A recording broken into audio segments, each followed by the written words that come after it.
Assalamualaikum warahmatullahi wabarakatuh. Pada kesempatan kali ini, kita akan membahas tentang bab sejarah matematika pada zaman Yunani setelah Euclid. Kami dari kelompok 4 yang beranggotakan Aditya Rifani, Ahmad Suryati, Diah Pandini, dan Chandra Yunita, dibimbing oleh Ibu Isnaini Mariam MPD. Kata matematika berasal dari bahasa Yunani, yaitu mathema, yang artinya sains, ilmu pengetahuan, atau belajar. Dan juga berasal dari kata matematikos yang berarti suka belajar.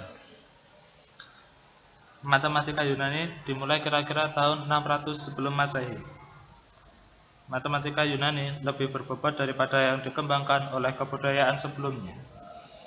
Matematika pra-Yunani masih menggunakan penalaran induktif atau pengamatan yang berulang yang digunakan untuk mendirikan aturan praktis.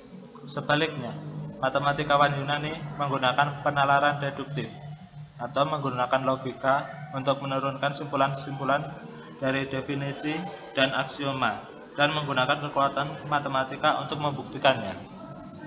Berikut adalah tokoh matematika pada zaman Yunani. Yang pertama, Archimedes. Archimedes lahir pada tahun 287 sebelum Masehi dan meninggal pada tahun 212 sebelum Masehi. Dalam bidang matematika, Archimedes sangat berkontribusi besar. Salah satunya yaitu dalam penemuan perhitungan pi dalam menghitung luas lingkaran.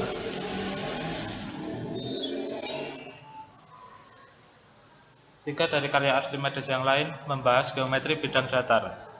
Karya-karya itu adalah pengukuran lingkaran, kuadratura dari parabola, dan juga spiral. Dua risalah karangan Archimedes yang lain mengenai matematika terapan, yaitu tentang keseimbangan bidang atau on-plane equilibrium dan benda-benda mengapung. Yang kedua yaitu Eratosthenes. Eratosthenes lahir pada tahun 276 sebelum Masehi dan meninggal pada tahun 194 sebelum Masehi. Salah satu penemuan Eratosthenes dalam bidang matematika yang paling terkenal yaitu cara menentukan bilangan prima dengan teknik saringan, atau lebih dikenal dengan nama saringan Eratosthenes. Berikut adalah metode saringan yang digunakan Eratosthenes untuk menentukan bilangan prima.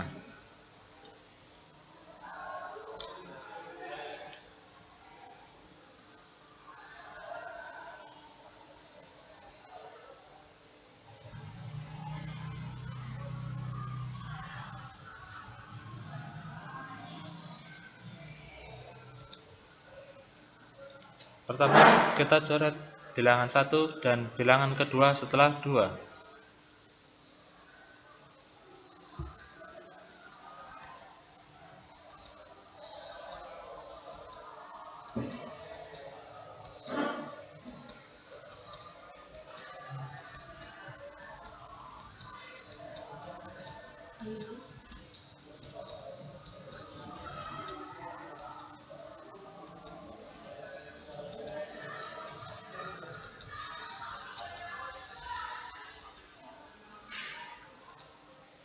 Selanjutnya, kita coret bilangan ketiga setelah 3.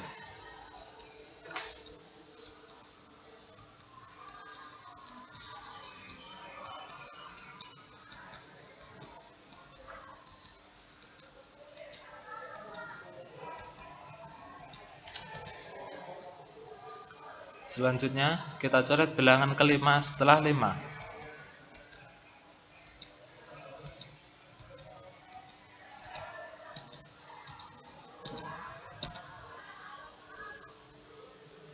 Begitu terus dilakukan pada bilangan yang belum dicoret. Dan inilah hasil dari penyaringan menurut metode saringan Eratosthenes.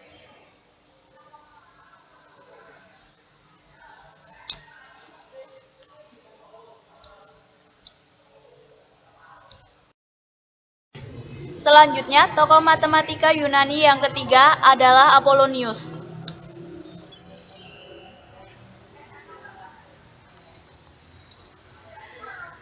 Apollonius adalah seorang ahli geografi dan astronomi yang dikenal dengan karyanya buku tentang konik atau kerucut yang terdiri dari 8 buku.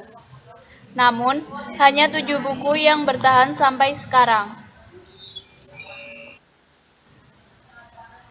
Isi dari 7 buku tentang konik atau kerucut yaitu buku pertama, membahas tentang kurva-kurva.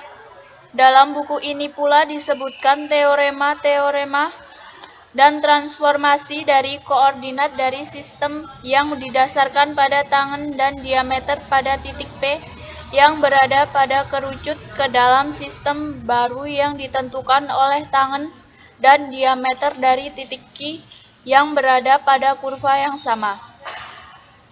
Buku 2 melanjutkan bahasan tentang tangen dan diameter dengan menggunakan proposisi-proposisi dan gambar-gambar kurva. Buku 3 berisikan teorema-teorema yang bermanfaat untuk melakukan operasi sintesis dan solid loci penentuan limit. Buku 4 berisi pembuktian dari kebalikan dalil-dalil buku 3 menyangkut sifat-sifat serasi dari kutub dan menunjukkan ada banyak cara bagian kerucut dapat saling berpotongan. Buku 5 berhubungan dengan maksimum dan minimum garis lurus yang bersinggungan dengan kerucut. Buku 6 berisikan proposisi-proposisi tentang bagian dari kerucut, apakah sama atau berbeda, mirip atau berlainan. Buku 7 kembali membicarakan tentang diameter-diameter dan berbagai proposisi-proposisi baru yang membahas diameter dari bagian-bagian kerucut. Berikut adalah contoh gambar dari kerucut dipotong oleh suatu bidang. Yang pertama, ini menghasilkan sebuah parabola. Yang kedua, menghasilkan sebuah circle. Yang ketiga, menghasilkan sebuah elips. Dan yang keempat, menghasilkan hiperbola.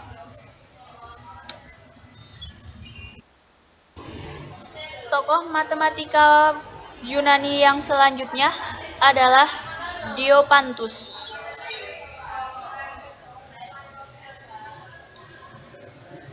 Diopantus adalah salah satu penemu yang sangat terkenal ketika berhasil menemukan aritmetika atau aljabar. Karya besar Diopantus berupa buku Aritmatika, buku karangan pertama tentang sistem aljabar.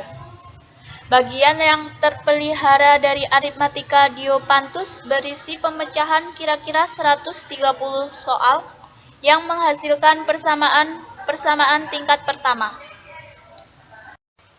Selanjutnya, tokoh matematika Yunani yang kelima adalah Heron.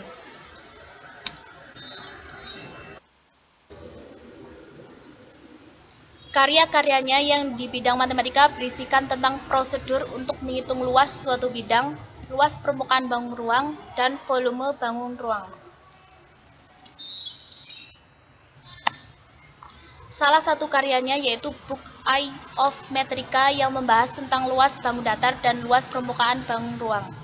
Isi buku Metrica adalah: buku pertama, membahas pengukuran persegi, segitiga, persegi panjang, trapesium, macam-macam segi empat selain yang dikhususkan, lingkaran dan segmennya, elips, segmen parabola dan permukaan silinder, kerucut, bola, zona bola.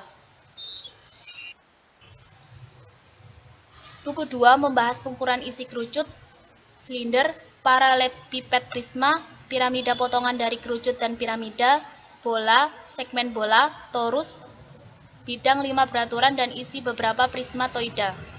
Buku ketiga membahas pembagian luas dan isi tertentu antara satu bagian dengan bagian yang lain. Karya Heron lainnya adalah Geometrika, yaitu mencari diameter menyelesaikan soal dengan metode pre-Hellenic. Soal dalam buku ini adalah bagaimana mencari sisi-sisi suatu segitiga siku-siku apabila jumlah luas dan keliling segitiga itu sama dengan 200.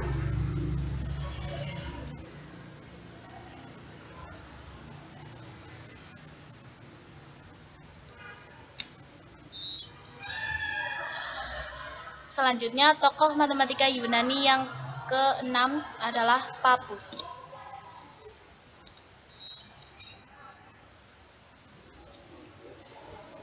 Terkenal dengan bukunya yang berjudul Synagogue atau Collection dan Teorema Pappus dalam Geometri Proyektif.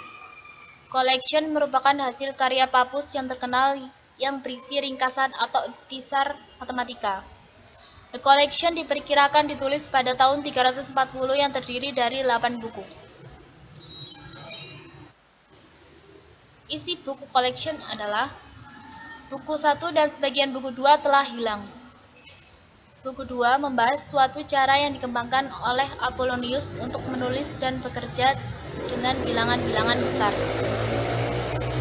Buku ketiga terdiri dari 4 bagian. 2 bagian pertama membahas teori tentang nilai rata-rata, yang ketiga membahas ketidaksamaan dalam segitiga, dan keempat membahas cara memasukkan 5 polihedra beraturan dalam bola tertentu.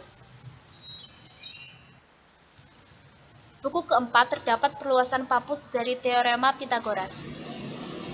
Buku kelima perbandingan dari lukisan-lukisan yang mempunyai keliling pembatas dan isi benda-benda bidang pembatas yang sama. Buku keenam umumnya berhubungan dengan astronomi dan aplikasi matematika dalam astronomi, optik, dan mekanika. Buku ketujuh berisi tentang metode analisis data yang dikenal dengan nama Theory of Analysis. Buku ke-8 berisi bagaimana melukis suatu kerucut melalui 5 titik yang diketahui. Apabila DEF adalah pada sisi BC, CA, dan AB dari suatu segitiga ABC, sehingga BD, DC sama dengan CEA sama dengan AFFC, maka segitiga DEF dan ABC mempunyai pusat gravitasi yang sama. Berikut adalah komentator-komentator matematika pada zaman Yunani. Yang pertama yaitu Theon.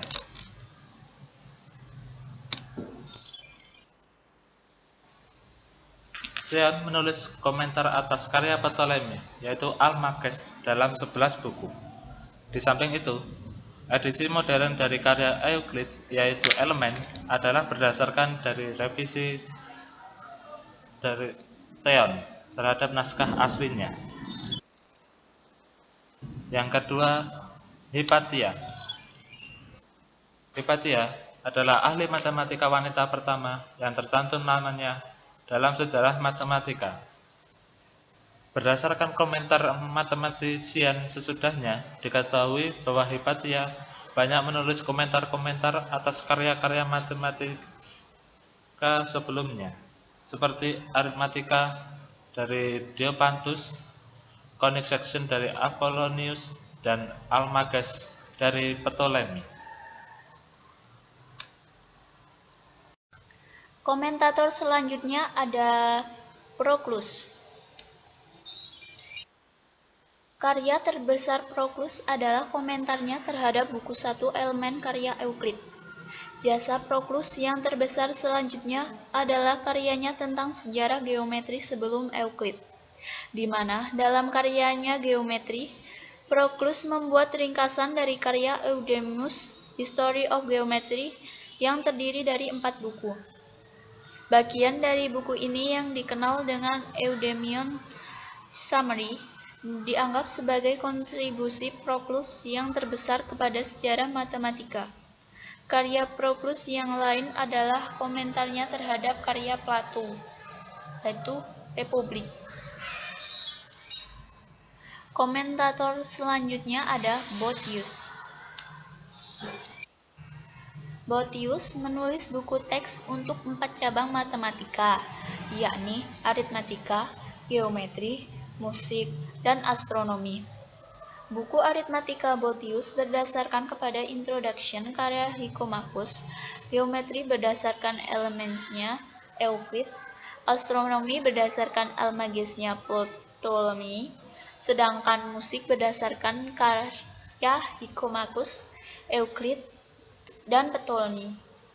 Karya terakhir dari Boethius adalah The Consolation Philosophiae, yang dituliskannya maka berada dalam penjara sebelum dia dihukum mati.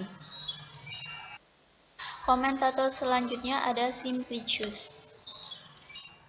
Karya Simplicius yang terkenal adalah komentarnya atas karya Aristoteles, Physica. Di samping itu, Simplicius juga menulis tentang percobaan Antipon untuk mengkuadratkan lingkaran, tentang lunnya Hippocrates, dan tentang conceptionnya Eudoxus. Simplicius mengutip kata demi kata apa yang ditulis Eudemus tentang Quadrature of Lune-nya Hippocrates. Karya Simplicius yang lain adalah komentarnya terhadap buku 1 Elemen karya Euclid yang kemudian diterjemahkan ke dalam bahasa Arab pada zaman Khalifah Harun al-Rasyid. Komentator selanjutnya adalah Metrodorus.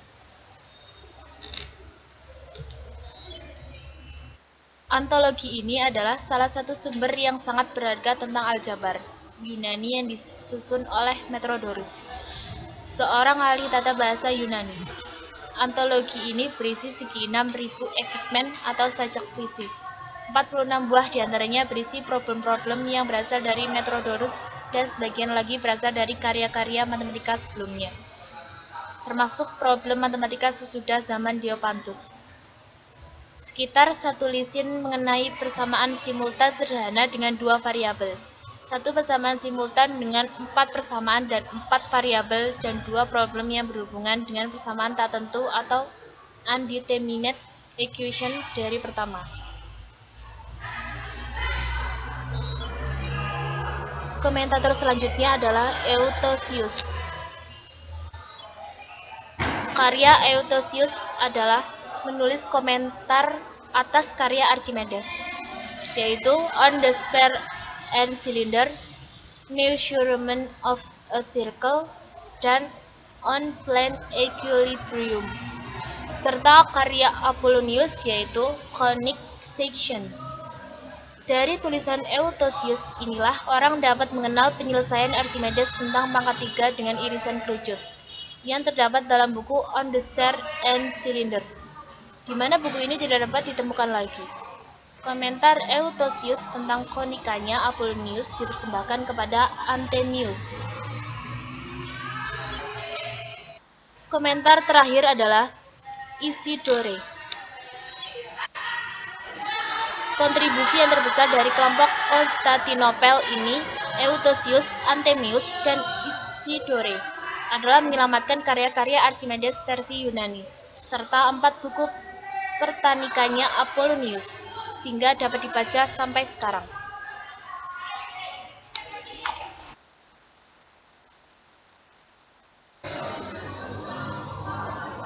Demikian penjelasan dari kelompok kami tentang matematika Yunani setelah Euclid. Terima kasih. Wassalamualaikum warahmatullahi wabarakatuh.